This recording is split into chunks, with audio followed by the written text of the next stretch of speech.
बिस्मिल्लाहिर्रहमानिर्रहीम, अस्सलाम वालेकुम। आप देख रहे हैं स्पोर्ट्स फ्लिक्स पीएसएल स्पेशल और मैं हूं हमजा शफीक। तो जनाब पीएसएल सीजन 8 जो है वो अपनी एंडिंग की जानिब रमा दमा है। 28 मैचेस कल कंप्लीट हो चुके हैं जिसकी झलकियां आपने अभी कुछ देर पहले देखी हैं।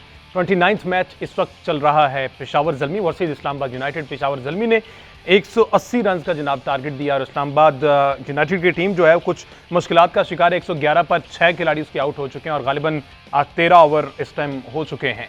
तो इस मैच पर और जो कल एक तूफानी इनिंग्स खेली गई दोनों टीम्स की जानिब से खेली गई। कोयटा ग्लेडिएटर ने जनाब टॉस जीतकर पहले बॉलिंग का फैसला किया और मुल्तान सुल्तान ने एक पहाड़ से भी ज्यादा बड़ा टारगेट स्कोर कार्ड पे नजर डालते हैं 262 रन्स बना दिए। सिर्फ 3 खिलाड़ी आउट थे। उस्मान खान ने अब पीएसएल की तारीख की बल्कि पाकिस्तान की तारीख की सबसे फास्टेस्ट सेंचुरी बना दी। 36 गेंदों पर सेंचुरी स्कोर की और ओवरऑल 120 रन बनाए। 43 गेंदों पर मोहम्मद रिजवान ने 55 रन की इनिंग्स खेली। इसके साथ साथ कोयटा ग्लेडिएटर की बात की जाए तो 253 रन बनाने में कामयाब हो गए। सिर्फ और सिर्फ 9 रन से मुल्तान सुल्तान ये मैच जीता। उमैद यूसुफ ने 67 रन की इनिंग खेली और इफ्तिखार अहमद ने 53 रन की इनिंग्स खेली। मैन ऑफ द मैच की अगर बात करें तो जनाब मैन ऑफ द मैच जो हैं अब्बास अफरीदी। जनाब इन्होंने 4 खिलाड़ियों को आउट किया है। आखिरी ओवर में थोड़ी सी मार पड़ गई वरना बड़े इकोनॉमिकल चल रहे थे। 30-35 रन था लेकिन आखिरी ओवर में रन पड़े। 47 रन को 4 ओवर में लगा और इन्होंने 5 खिलाड़ियों को आउट किया और फिर इस तरह से मैन ऑफ द मैच करार पाए। अभी जो मैच चल रहा है उस पर तो गुफ्तगू होती रहेगी, साथ साथ चलते रहेंगे। पहले बल्कि उसी पर बात कर लेते हैं, देन फिर हम कोयटा और जो गुज़श्ता रोज़ मुल्तान का मैच हो उस पर बात कर लेते हैं। सलमान भट्ट साहब हमारे साथ स्टूडियोज़ में मौजूद है। Welcome to the show Bhatt साहब। अस्सलाम वालेकुम, जज़ाकल्लाह हमजा।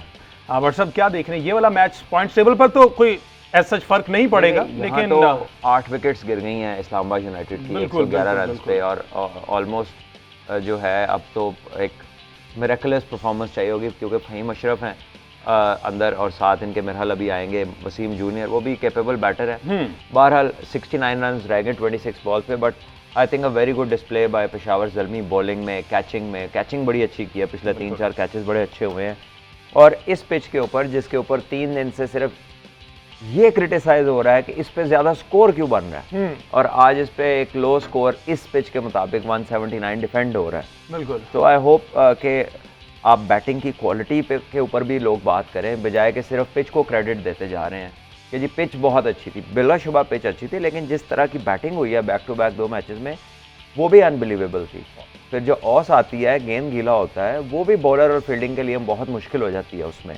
लेकिन जिस तरह की इनिंग्स रायली रोसू ने खेली, जेसन रॉय ने खेली, बाबर आजम ने खेली और फिर कल उस्मान खान ने जो किया और बीच में पॉलर्ड की वो 25 बॉलों की 50 है, कल रिजवान की 29 बॉलों में 55 है, सैम अयूब के 70-80 रन है 200 के स्ट्राइक रेट पे। तो ये आउटस्टैंडिंग क्रिकेट नॉक्स हैं। इनके बारे में लोग तारीफ उतनी नहीं कर रहे जितना वो पिच के ऊपर क्रिटिसाइज कर रहे हैं और मुझे समझ नहीं आती। हर बंदा जो है ना वो ब्रेडमैन से ज़्यादा क्रिकेट जानता है इस मुल्क में। हर बंदा जो है वो क्यूरेटर से ज़्यादा पिच को जानता है और कमाल बातें हैं यहाँ पर। आज के इस मैच के बाद बॉलर जो हैं वो कहीं ना कहीं सुख का सांस लेंगे क्योंकि लाहौर की पिच इतनी आसान नहीं जितनी ये रावलपिंडी पर बड़े बड़े जो रन्स के अंबार लग रहे हैं। कल दोनों इनिंग्स में भट्ट साहब 515 रन्स बनाए गए। ये T20 फॉर्मेट की बात हो रही। 515 रन्स दोनों टीम्स की जानिब से एक मैच में 515 रन्स बन गए एक मैच में। सो विच इज़ ऑब्वियसली कि बहुत ही बैटिंग पिच भी हो but still it's a huge ask. 250 करना, 2 टीमों का 250 करना एक ही मैच में, एक टीम का 263 करना is an outstanding batting display. और बॉलरों के लिए भी फिर एक कह लीजिए कि एक नई डायमेंशन आ गई है कि भाई अब यॉर्कर के अलावा बचत नहीं। ये जो मैचेस इस पिच पे हुए हैं पिछले 3 दिन में सबसे सेफ बॉल परफेक्ट यॉर्कर है। वरना किसी भी लेंथ को शॉट लगती नजर आई है, चाहे वो पीछे थी लेंथ, चाहे वो आगे थी, चाहे वो शॉर्ट ऑफ लेंथ थी, तमाम लेंथ्स के ऊपर रन्स बने।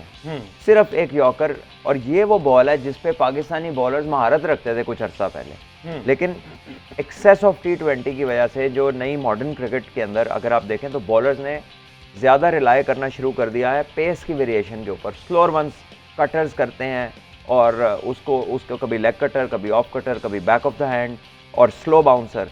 तो ये चीज़ें क्योंकि इतनी ज़्यादा लीग क्रिकेट हो रही है T20, अब लगता है कि जैसे बैटर्स जो है ना उनको इसका पता लग गया, वो ये पढ़ने लग गए कि अच्छा एवरेज ये इतने स्लोअर वन करता है, ये अब करेगा और फिर वो उसको अपना शॉट प्लान कर लेते हैं। सो डेफिनेटली बॉलर्स प्रेडिक्टेबल हो गए हैं और इनको कुछ नया लाना पड़ेगा और I think they have to go back to the yorkers. ऐसी पिचों के ऊपर तो अगर आप यॉर्कर की आपने बात की, कल अगर अनवर अली का सेकंड लास्ट ओवर देखा जाए तो उन्होंने तकरीबन सारे बॉल फुल लेंथ की और उसमें भी एज लग के टांगों के अंदर से विकेट से बच के पीछे के चौके। वो तो एक बैड लक है, उसका क्या कर सकते हैं, लेकिन उस बॉल पे एटलीस्ट छक्का नहीं लगता। बिल्कुल एज होके चौका हो जाता जो है। 3 दिन से बारिश हो रही थी छक्कों की, यॉर्कर पे छक्का, लो फुल टॉस को छक्का मारना सबसे मुश्किल शॉट है क्रिकेट का।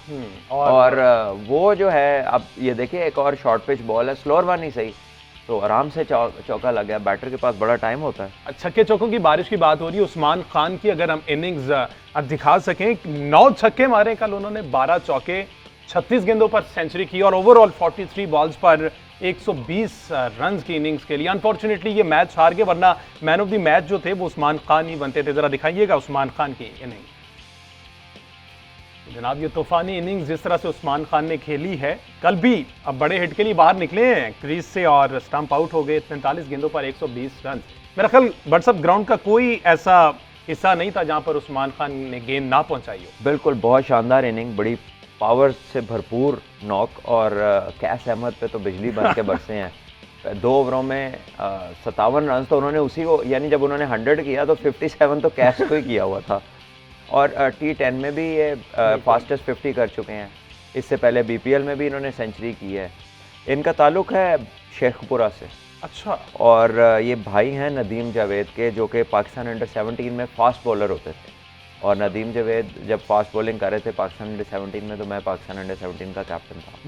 तो ये ये जो है उस्मान खान, ये उसका छोटा भाई है।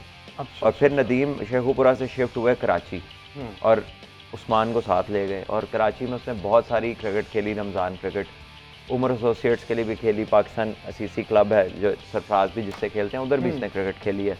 और अब ये कुछ अरसे में UAE की इंटरनेशनल टीम के लिए क्वालिफाई करने वाले हैं। अच्छा, उस्मान खान। जी हाँ, ये अब लीग क्रिकेट UAE में खेलते हैं और वंस ही क्वालिफाइज तो ये IL T20 में भी इनका कॉन्ट्रैक्ट था, जो अभी नई लीग हुई है। बिल्कुल बिल्कुल। सो लेटली बहुत अच्छी फॉर्म है, बड़ी अच्छी परफॉर्मेंस चल रही है। इंटरनेशनल लीग्स ने उनको रिकग्नाइज़ किया है और उन्होंने 2 सेंचुरियाँ कर दी हैं, PSL की हिस्ट्री की तेज़ तरीन सेंचुरी कर दी है। तो बहुत अच्छा कह लीजिए कि किक स्टार्ट मिल गया एक ऐसे यंगस्टर को, जो इसका पाकिस्तान में तो किसी को पता ही नहीं था कि ये भी है। तो यही हम बात करते हैं कि जो हमारा फिल्ट्रेशन प्लांट है उसमें कितने ही इस तरह के जो प्लेयर हैं कि वो पाकिस्तान के तो काम ही नहीं आते, नज़रअंदाज नहीं, वो पता ही नहीं चलता किधर गए। या तो देखने वाले, हमारे मुल्क में तो ट्रायल भी ऐसे होते हैं ना कि बच्चा खेल रहा होता है तो सिलेक्टर कहीं और मुंह करके बातें कर रहा होता है। इस तरह के भी सिलेक्टर है माशाल्लाह, क्योंकि वो घर से भी अपनी टीमें सोच के आए होते हैं पहले जिनसे बातचीत होती है। शेखपुरा वाली साइड की आपने बात की, बिलावल भट्टी की कोई न्यूज़ है आपके पास? एक बिलावल भट्टी तो गुजरांवाला से ताल्लुक रखते थे। हाँ। और कुछ दिन पहले ही मेरी उनसे मुलाकात हुई और वो भी मंजर आम से गायब हो गए। वो लीग क्रिकेट खेल रहे हैं इंग्लैंड में और पाकिस्तान में डोमेस्टिक में मेरे लेवल 2 में उन्हें जगह मिली हुई थी, जबकि वो खासे अच्छे ऑलराउंडर हैं। आई डोंट नो कि वाई वो 1 में नहीं थे, लेकिन अगेन जब आप 6 टीमें बनाएंगे इतने बड़े मुल्क में, जिसमें हर बच्चा वो ये ख्वाब लेके आता है कि वो क्रिकेट खेले मुल्क के लिए, तो 6 टीमों में आप कितने बच्चों को मौका दें? बिल्कुल जी। इसी तरह खैर डिपार्टमेंटल क्रिकेट बहाल तो हुई है, लेट्स सी दोबारा से उस तरह से मौके दिए जाते हैं जिस तरह से पहले दिए जाते थे, और जिनका रोज़गार ही क्रिकेट है और इसी को ही उन्होंने अपना ओढ़ना बिछोना बनाया था, उनके लिए कुछ बेहतरी होगी। ये मैच जो है वो मेरा ख्याल सनसनीखेज मराहिल में दाखिल हो गया हुआ है, जिस तरह से राना साहब दोबारा से लाठीचार्ज शुरू कर दिया उन्होंने। रिजवान की बरकरार इनिंग्स आपने कल देखी, थोड़ा सा डिफरेंट नजर आए। उन्होंने स्ट्राइक रेट भी इंप्रूव किया, 190 के अराउंड स्ट्राइक रेट उनका था, जिसमें 6 चौके 2 छक्के भी शामिल हैं, वो भी मेरे ख्याल जल्दी में थे। पहले जरा बैटिंग इस पिच पे कौन जल्दी में? रिजवान की जरा पहले बैटिंग देख लेते हैं, फिर उस पर बात करते हैं कि जल्दी में थे या नहीं।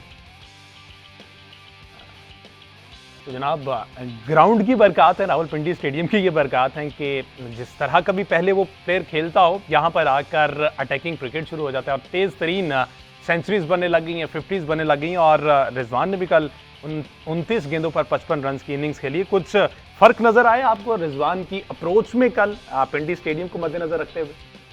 देखिए, रिजवान इस टूर्नामेंट का टॉप स्कोरर है, उसने मुल्तान में भी सेंचुरी की है, उसने बाकी जगहों पर भी रन किए हैं और हाईएस्ट नंबर ऑफ रन है अभी तक टूर्नामेंट में। मैं इस बात से इत्तेफाक नहीं करता कि इस ग्राउंड में आकर ये होना शुरू हो गया। रायली रोसू ने इस टूर्नामेंट में दूसरा 100 किया है बिल्कुल। कैरन पोलार्ड दुनिया की हर लीग में ऐसा खेलते हैं। सैम अयूब ने जो बैटिंग की है, इससे पहले मुल्तान में भी इस तरह की उसने झलकियां दिखाई हैं अपनी। इसी तरह बाबर आजम सारी दुनिया में रन्स करते हैं।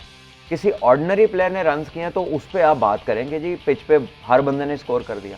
इस पे तो सारे वो स्कोर कर रहे हैं, जो कोई वर्ल्ड नंबर 1 है, कोई पाकिस्तान नंबर 1 है, कोई PSL का टॉप स्कोरर है, कोई साउथ अफ्रीका का फास्टेस्ट सेंचुरियन है।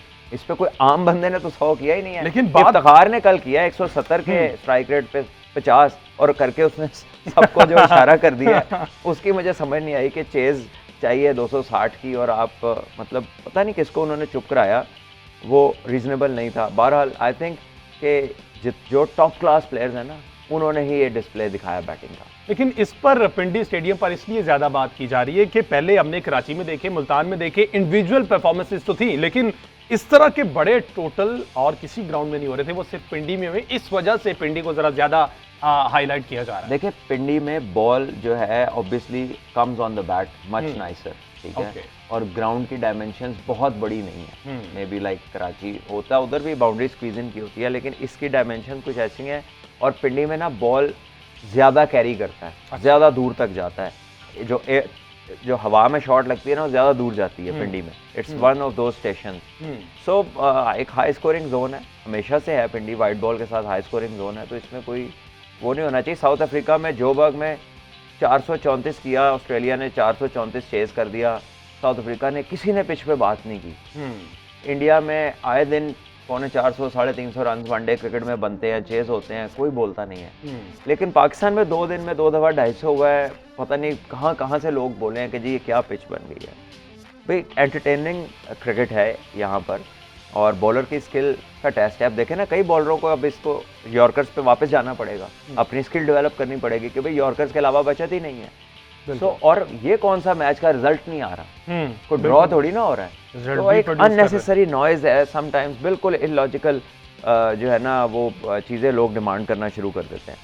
उमैर यूसुफ को कल आपने बैटिंग करते देखा, ये भी डोमेस्टिक का प्रोडक्ट है?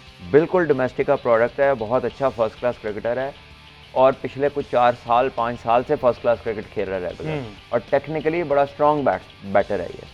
ठीक है, टेक्निकली स्ट्रॉन्ग बैटर है। जरा दिखाइएगा उमैर यूसुफ की भी परफॉर्मेंस। 3 छक्के मारे जनाब ने, 7 चौके हैं, देखते हैं किस तरह से खेलें जनाब। ये हमने उमैर यूसुफ की बैटिंग देखी है, और 186 के स्ट्राइक रेट से उमैर यूसुफ खेले हैं। मोहम्मद हफीज़ को व्हाट्सअप दोबारा से मौका दिया गया, लेकिन जिस जगह पर ज़रूरत थी, ठीक है, एक आधा मैच पहले परफॉर्म किया, सही किया, और उनसे एक्सपेक्टेशंस क्वेटा ग्लेडिएटर्स के फैंस की हाई हो गई थी, लेकिन कल एक पर आउट हो गए। देखिए अब आप रोज़ रोज़ तो इतनी बड़ी चेस के अंदर एक ही बंदा आपको पार नहीं ले जा सकते। कोई हफीज़ अकेले थोड़ी आउट हुए, जेसन रॉय को क्या हुआ? बिल्कुल बिल्कुल बिल्कुल, ठीक है, तो उनसे अच्छा तो कोई भी नहीं खेला था।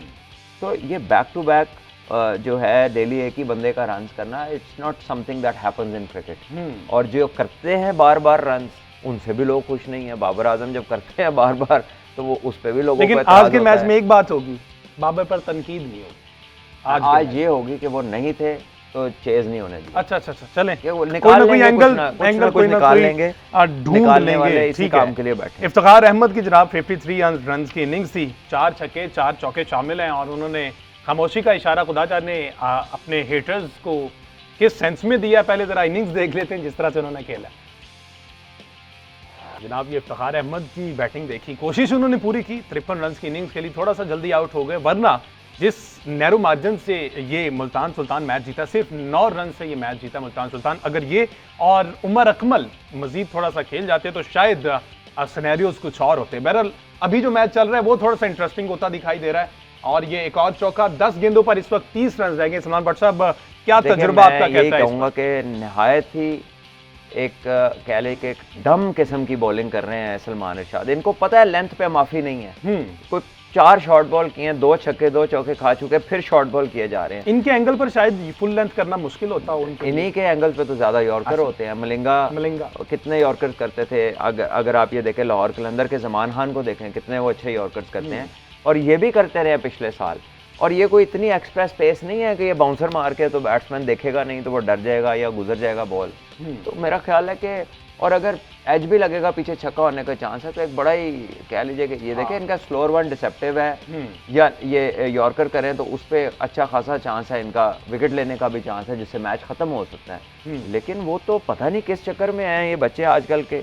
ले जी, लेंथ के अलावा मैच चल रहा है, डिस्कशन भी हमारी चल रही है, एक ब्रेक लेते हैं यहाँ पर। उस ब्रेक के बाद ये कुछ मैच की सूरत हाल भी थोड़ी बहुत बेहतर हो जाएगी, देन इस पर भी सलमान भट्ट साहब का कमेंट लेंगे एक शॉर्ट ब्रेक के बाद। वेलकम बैक जी। बात हो रही पाकिस्तान सुपर लीग सीजन 8 के। इस टाइम जो 29th मैच चल रहा है Peshawar Zalmi versus Islamabad United, match जो है वो सनसनीखेज मराहिल में दाखिल हो चुका है। 4 गेंदों पर अब 20 रन, 5 पर 20 रन दरकार हैं। लेट्स सी, फ़हीम अशरफ और वसीम जूनियर खेल रहे हैं। सलमान भट्ट साहब से जान लेते हैं इस जगह से। फ़हीम अशरफ ने पहले भी जैसा कि आपने कहा कि इस सिचुएशन में मैच जितवाया हुआ है, अभी लगता है कुछ हो सकता है। देखिए अभी तक फ़हीम ही इसको यहाँ तक लेकर आए हैं, बहुत शानदार खेल रहे हैं, छक्के भी लगा रहे हैं, चौके भी लगा रहे हैं और उनको बॉलें भी मिल रही हैं। बॉलर्स भी जी खोल के जो है ना वो ऑफर कर रहे हैं, ये ले लेंथ बॉल खिला दे, चेक कर रहे हैं कि मारने भूल तो नहीं गया। कोशिश कर रहे हैं कि फुल लेंथ देखें ना, ये भी फुल टॉस लो फुल टॉस हो गया और ये 6 रन 4 पे रह गए जी। अब 14 देख ले, अभी आप कह रहे थे कि इस्लामाबाद नहीं जीतता। अभी मैं ब्रेक में सलमान भट्ट साहब से कह रहा था कि पॉइंट्स टेबल जो है, पॉइंट्स टेबल पर अगर हम नजर मार लें अभी तक का, इस मैच से पहले तक की जो सूरत हाल है, लाहौर कलंदर टॉप पर है, मुल्तान सुल्तान दूसरे नंबर पर है, तीसरे पर इस्लामाबाद यूनाइटेड है और चौथे पर पेशावर ज़ल्मी मौजूद है।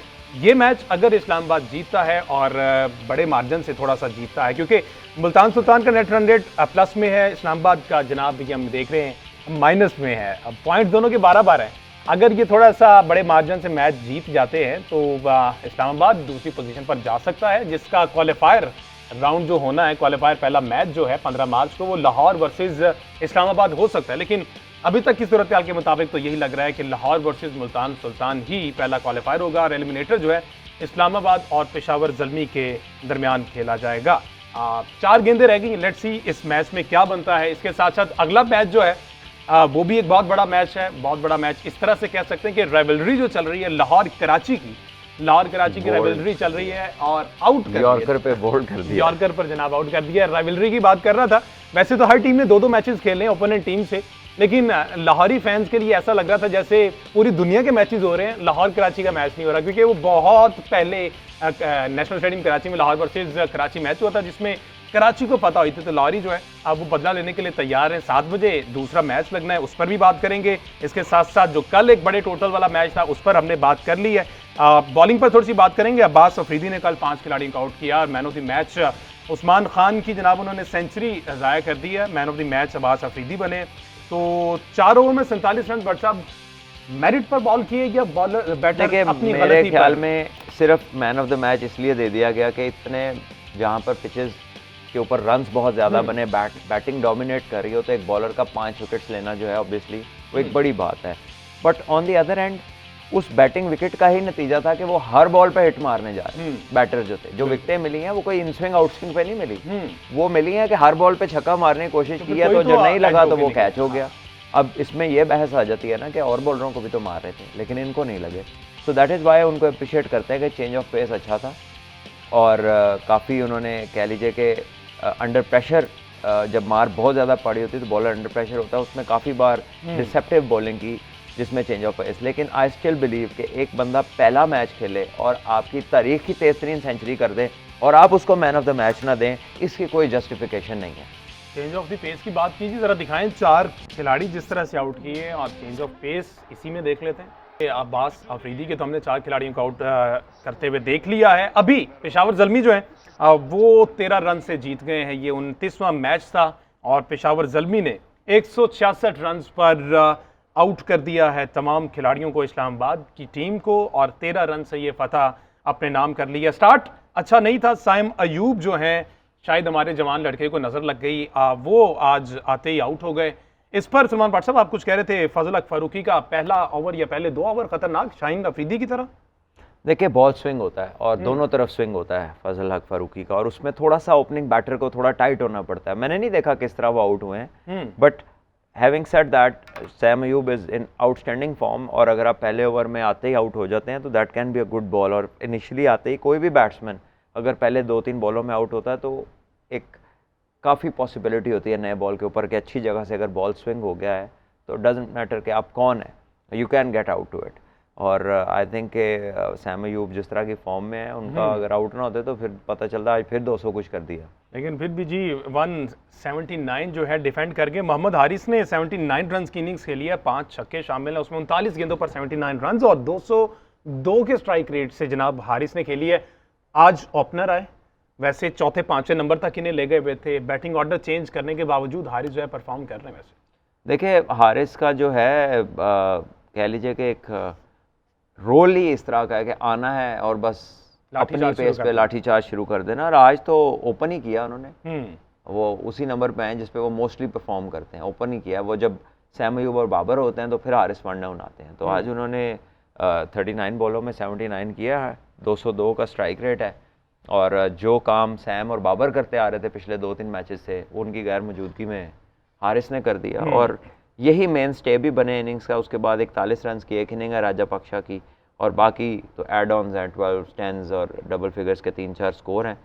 बट आई स्टिल बिलीव कि जिस किस्म का इनका स्टार्ट था, 11 ओवर्स में 132 रन, 3 विकेटें, तो ये 200 रन बनने चाहिए थे। 200 रन में मसला ये कि 200 रन का जो ठप्पा इनके लिए अच्छा नहीं है। पहले भी 240 प्लस करके 240 2 दफा करके जो है वो डिफेंड करने में कामयाब नहीं हुए, और आज इसलिए 200 का टैग उन्होंने नहीं लगवाया, 179 रन बनाए और ये डिफेंड करने में कामयाब हो गए। बहरहाल तब्दीलियां की गई जी, मेरा ख्याल 4, 5, 6 तब्दीलियां की गई पेशावर की टीम में।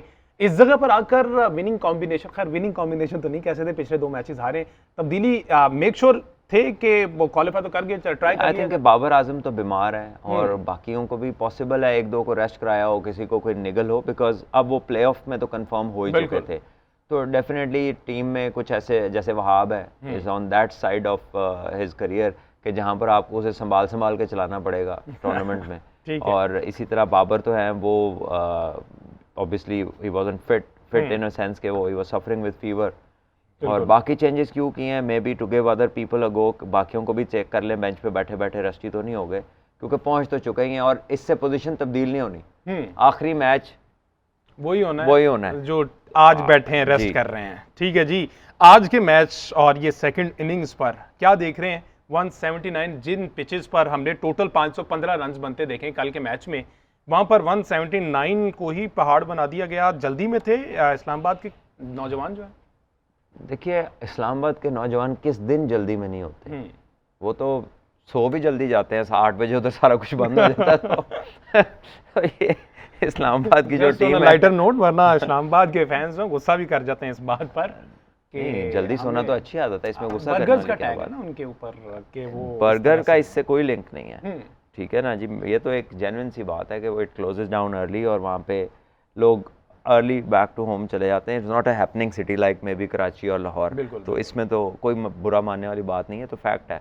बहरहाल जल्दी में हमेशा होती है टीम। उनका एक कह लीजिए कि the brand of cricket that they bring to PSL is more of like what England brings to the international cricket, कि वो तमाम के तमाम जो है वो कहते हैं कि चाहे हम जल्दी आउट हो जाए, हमने खेलना तेज़ ही है। बिल्कुल। तो और उसमें कई दफ़ा देखने वाले को लगता है कि यार इतना तेज़ जाने की भी ज़रूरत नहीं थी, लेकिन उनका स्टाइल है, वो चलते हैं ऐसे ही, और चाहे उसमें नाकामी हो कामयाबी हो, दे टेक इट बोथ। ठीक है, it's up to them. Franchise cricket है, कोई नेशनल टीम तो है नहीं जिसके ऊपर जो है वो अकाउंटेबल उन्हें ठहरा सके कोई organisation. Itself it's an organisation और उनका प्लान है। ये 4 ओवर 39 रन 3 खिलाड़ियों को आउट किया है। वही बात, कंसिस्टेंट नहीं है, बीच में लैग कर जाते हैं, चौक कर जाते हैं। और देखिए हसन पिछले काफ़ी अरसे से एट टाइम्स ही hasn't been at his best, और वो रिदम कभी आता है, कभी इज मिसिंग, और फिर कभी आ जाता है, फिर नहीं आता। बिल्कुल। बहरहाल इस PSL में he is been taking wickets, better bowling की है, और आई थिंक किसी भी प्लेयर को, हसन की तरह के प्लेयर को थोड़ा मोमेंटम चाहिए होता है कि लगातार कुछ परफॉर्मेंसेज हो ताकि वो फिर चलता है। तो आई रियली होप कि दिस PSL में जैसे उसे विकेटें मिलने शुरू हुई हैं तो ये एक सिलसिला थोड़ा अर्सा चलेगा, जिससे उसका कॉन्फिडेंस बहाल होगा।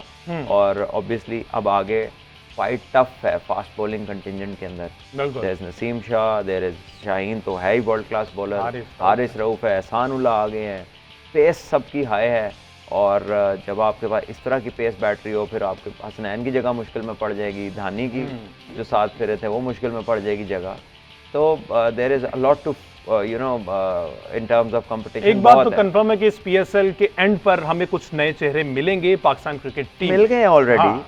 सैम मिल गया है आपको, एहसानुल्लाह मिल गया है, फिर आपके पास आजम खान बड़ी अच्छी फॉर्म में है। बिल्कुल। तो ये 3 लोग तो आ ही गए हैं पुरानों में से। आप देखें कि इमाद वसीम जो है वो बड़ी परफॉर्मेंस दे रहे हैं, और साथ कुछ थोड़ी सी झलकियां उमर अकमल ने भी थोड़ी सी दिखाई हैं। सुहेब मकसूद को जनाब अचानक से मौका दिया गया है। मुल्तान सुल्तान को पहले रिप्रेजेंट करते थे, इस्लामाबाद यूनाइटेड ने इस दफ़ा उन्हें उससे पहले पेशावर ज़ल्मी में भी रहे, पेशावर ज़ल्मी में भी रहे हैं, लेकिन इस दफ़ा ले तो लिया लेकिन बेंच पर बिठाए रखा और अचानक से मैच खिलाया जिसमें वो नाकाम हो गए शायद। देखिए आई थिंक लाइनअप ऐसी है, उनकी स्ट्रॉन्ग लाइनअप है इस्लामाबाद यूनाइटेड की, तो एट टाइम्स शायद कंसिडरिंग कि वो 4 ओवरसीज प्रोफेशनल भी जो हैं वो बैटर्स ही हैं जी, तो फिर इस तरह बैटर्स जो है उनकी जगह वो खेलते वन डाउन है, वहाँ पर उनके खेल रहे थे तीनों ओवरसीज प्लेयर, कॉलिन मुनरो आ रहे थे वन डाउन, फिर वहाँ जगह बनानी मुश्किल थी उस जगह।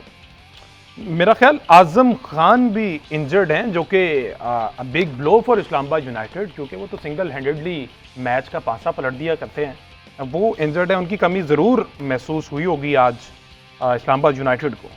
देखिए आई डोंट नो कि वो इंजर्ड हैं, कोई ऐसी डिटेल आई है कि वो इंजर्ड हैं या रेस्ट कराया गया? नहीं, कीपिंग करते हुए पहले मैच में इंजर्ड थे वो, कीपिंग के बाद नेक्स्ट बैटिंग पे नहीं आए थे। ओके, हाँ जी।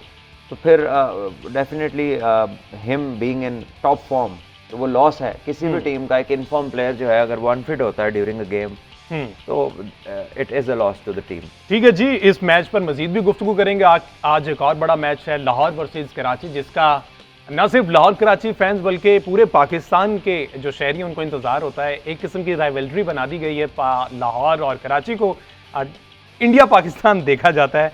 पहला मैच तो कराची जीत गया कराची में, आज दूसरा मैच है कदाफी स्टेडियम लाहौर में। लास्ट टाइम भी हमने देखा कि कराची वाला मैच कराची में हमने उनको दिया, लाहौर में आके लाहौरियों ने अपने पास रखा कि ठीक है वहाँ पर आपका यहाँ पर हमारा।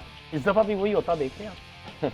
देखिए आई कुड नॉट बिलीव कि किस तरह लाहौर पहला मैच भी हारा। आई थिंक लाहौर का वर्स्ट मैच था वो इन terms of their bowling performance. अगर आप देखें कराची के अगेंस्ट, बिकॉज कराची की बॉलिंग बैटिंग से भी सवाल हो सकता है, उनकी इतनी बॉलिंग ही नहीं है कि आप इस तरह उनको आउट हो जाए उनसे। और फिर जब आपकी बॉलिंग आई तो जिस तरह बॉलिंग की ऑफ टारगेट थे उस दिन, हारिस रऊफ भी शाहीन भी, नया बॉल वो नहीं किया जो करते हैं, वरना अगर ये टारगेट पे हों तो मुझे नहीं लगता कि इनके खिलाफ कोई भी टीम जो है वो एक डिसेंट तरह की बॉलिंग बाद में हमने किसी मैच में नहीं देखी, इतनी लूज बॉलिंग। सो लाहौरी देखना चाहते हैं अपनी टीम को अच्छा खेलते हुए, एक मोमेंटम है। और अगर आप देखें कि before the big game eliminator जो है वो बड़ा मैच है, बिल्कुल, ऑल्दो नॉकआउट नहीं है लेकिन chance to go directly in the final है। तो आप ऐसे मौके पे कॉन्फिडेंस नहीं लूज करना चाहते। तो I think Lahore should play full throttle and try to win the game against Karachi, कि विनिंग स्ट्रीक कंटिन्यू की जाए और डायरेक्ट फाइनल में चला जाए। होम ग्राउंड का एडवांटेज होता है, आपने भी लाहौर से खेला हुआ है। इन कंडीशंस में कोई इतना एडवांटेज नहीं मैटर करता, एक जैसी कंडीशन है, सारे हर जगह खेले होते हैं। तो वो तो होता है जैसे कोई वेस्टर्न कंट्री एशिया चली जाए, बॉल स्पिन हो रहा है, कोई यहाँ से इंग्लैंड चला गया, ऑस्ट्रेलिया चला गया, अंदर क्या क्राउड की एफिलिएशन तो होती है, क्राउड की एफिलिएशन तो डेफिनेटली है, बट फॉर प्लेयर्स के अगर आप कहें जी कंडीशंस जो थी वो अवे थी और ऐसा कुछ। लेकिन एक बूस्टअप मिलता है जब स्टेडियम से एक टीम के लिए cheer up. Nothing to do with the conditions, just the people. ठीक है जी, क्या देख रहे हैं कराची में इस तरह के टेबल के एंड पर वो मौजूद हैं, ठीक है, और सूरत हाल जो है खिलाड़ी सेम रखेंगे आखिरी मैच में भी या कहेंगे कि रेस्ट दे दिया गया है? जो मर्जी करें, फर्क क्या पड़ता है। बात यह है कि कराची ने बहुत डिसअपॉइंट किया है अपनी टीम की सिलेक्शन को लेकर। पिछले 2 सालों में टेरेबल सिलेक्शन थी, टेरेबल पिक्स की हैं, और शायद ये उनको सुन के बुरा लगे लेकिन ऐसा ही है, उनके पास टीम ही नहीं है, ना बॉलिंग है ना बैटिंग है। तो जब दोनों शोबे क्रिकेट के नहीं है आपके पास तो है क्या आपके पास, और बनाया क्या आपने? और जिस किस्म की उन्होंने ओवरसीज बॉलिंग पिक की हुई थी, यानी कि मोहम्मद आमिर के अलावा आपके पास बॉलर ही कोई नहीं दूसरा, और आपके कैप्टन स्पिनर हैं तो वो उनके साथ भी आपको सपोर्टिंग एक्ट चाहिए थी, बिकॉज वो तो अपने ओवर ही पूरे नहीं करते। इमरान ताहिर अच्छे बॉलर थे, उनको पूरा थ्रू आउट खिलाना चाहिए था, उन्होंने खिलाया ही नहीं। और शमसी को भी 5-6 मैचेस के बाद वो अंदर लाए हैं। सो सिलेक्शन मैटर्स थे। फिर एक कह लीजिए कि इतने चेंजेस, कभी वेड ऊपर जा रहा है, कभी वेड नीचे आ रहा है, कभी कोई जा रहा है, कभी हैदर अली अंदर आ रहे हैं तो कभी कासिम आ रहा है, कभी नियाजी अंदर आ रहा है तो कभी तैयब ताहिर आ रहा है। तो उनकी कोई डायरेक्शन नहीं थी टीम की, और रोल जो होता है ना कि आपके रोल डिफाइंड होते हैं, वो चीज़ नज़र नहीं आती थी उस टीम को देखकर। तो मेरा ख्याल है कि यही स्पॉट बनता था जहाँ पर वो, अनफॉर्चुनेटली इस पिक के साथ और इस टीम के साथ यही स्पॉट बनता था। और लाहौर का जो स्पोर्ट है वो यही है, टॉप पर बैठे हुए इस वक्त। ऑफ कोर्स लाहौर ने टॉप क्लास क्रिकेट खेली है। Lahore has the easily the best bowling lineup, एक कोई करीब ही नहीं आती फ्रेंचाइज उनकी बॉलिंग के। यस, बैटिंग में Multan is a power house. Multan के पास ऐसे प्लेयर हैं 3 से 4 जो किसी भी बॉलिंग को फेस करें और बड़ा टोटल भी कर सकते हैं। तो मुल्तान और लाहौर की बैटिंग और बॉलिंग का मुकाबला होगा जब भी होगा, क्वालिफायर में ही होगा। अब तो यकीनी तौर पर लाहौर का कोई तब्दील होता देख रहे हैं, क्योंकि इन्होंने टॉप पर ताहिर बेग को मौका दिया, फिर एक मैच के लिए शाहवेज नाकाम हुए, उनको दोबारा मौका नहीं दिया गया। अब्दुल्ला शफीक ही खेलेंगे with the form is in. Kamran Ghulam ने भी 30-40 किया पिछले मैच में। सैम बिलिंग्स तो रन कर ही रहे हैं। फखर जमान तो बहुत ही आउटस्टैंडिंग खेल रहे हैं। फिर सिकंदर रज़ा हैं, अब तो शाहीन भी ऊपर आना शुरू हो गया उनसे, डेविड वीज़ हैं। तो बड़ा ही एक डेप्थ है लाहौर में हर तरह से। तो मेरा ख्याल है कि Lahore would be a tough team to beat. ठीक है जी, लास्ट पर हमेशा की तरह आपसे मैं पूछता होता हूँ, लेकिन उसका फ़ायदा नहीं होता। टॉस मैटर करेगा? ड्यू ज़्यादा है लाहौर में, अगर हवा नहीं चली, आज काफ़ी गर्मी थी और ड्यू काफ़ी ज़्यादा होगी, तो जितना नाइट में लेट जाएंगे वो ड्यू बढ़ती जाएगी और फिर बॉलिंग और कैचिंग मुश्किल हो जाती है। तो टॉस जीत के if you ball first that becomes an advantage. लेकिन लाहौर की बॉलिंग ऐसी है, वो कहते हैं आ जाओ, कोई मसला ही नहीं। ठीक वो है, इस तरह चल रहे हैं अभी तक। ठीक है जी, लेट्स सी। 7 बजे ये मैच लगना है। पहला मैच तो ये ख़त्म हो गया, और आज जो लाहौर वर्सेस कराची मैच खेला जाना है, ये 30वां मैच होगा PSL का। इसके बाद 4 मैचेस रह जाएंगे, टोटल 34 मैचेस हैं इंक्लूडिंग फाइनल। तो ये सूरत हाल लाहौर में आज क्लियर हो जाएगी। आज से इस मैच से ऑनवर्ड फाइनल तक तमाम मैचेस जो है वो कदाफी स्टेडियम लाहौर में ही खेले जाएंगे। ये लास्ट मैच था जो पिंडी स्टेडियम में खेला गया, जिसमें अब पेशावर ज़ल्मी ने जनाब 13 रन से फतह हासिल कर लिया, और क्वालिफाई तो वो ऑलरेडी कर चुके थे। 4 टीमें फाइनल हो चुकी हैं। टॉप पर लाहौर, दूसरे पर मुल्तान, तीसरे पर इस्लामाबाद और चौथे पर पेशावर है। आज के मैच से पॉइंट टेबल पर कोई फर्क नहीं पड़ेगा। बहरहाल लाहौरी जो है वो लाहौर को जीतता हुआ देखना चाहेंगे अपने होम ग्राउंड में। आज के शो से फिलहाल इतना है।